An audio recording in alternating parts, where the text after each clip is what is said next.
అందరికీ నమస్కారం. నేను మీ గోపాల్ అయ్యంగార్.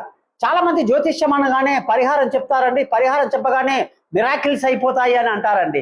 నేను కూడా చాలా పెద్ద సైన్స్ స్టూడెంట్, నాది ఫార్మా బ్యాక్గ్రౌండ్ కాబట్టి ఈ సబ్జెక్ట్లో నేను కొన్ని సైన్స్ కూడా పెడతానండి. రీజనబుల్ ఉండాలండి, రీజన్గా థింక్ చేయాలి. మా అత్తగారు ఉన్నారండి, ఆవిడ గారికి మోకాలు నొప్పి వచ్చిందండి. మామూలుగా రాలేదండి, తీవ్రమైన మోకాలు నొప్పి. అసలు మనిషి అలా కూర్చుని ఉంటుందండి, కదలదు. మా మామగారికి ఈ అస్ట్రాలజీ ఇవన్నీ కూడా చాలా పెద్దగా పట్టింపులు ఉండవన్నమాట.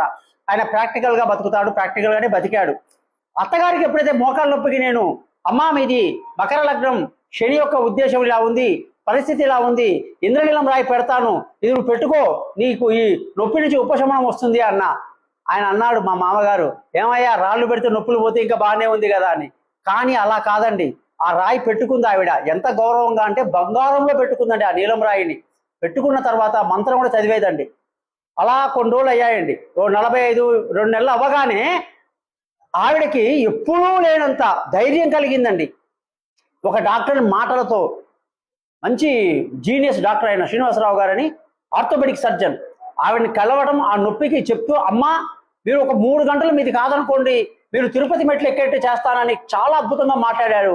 వెంటనే ఆవిడ దానికి యాక్సెప్ట్ చేయడం చాలా గొప్ప విషయం జాతకంలో. ఆ రింగ్ పెట్టిన తర్వాత ఆమెకు అది ధైర్యం. అంతకుముందు ఆమెకు ఆపరేషన్ అంటే చచ్చే భయం అన్నమాట. అటువంటిది 2 కాళ్ళ మార్పులు ఒకేసారి చేయించుకుందండి ఆవిడ, ఫ్యూచర్లో మళ్ళీ రాకుండా.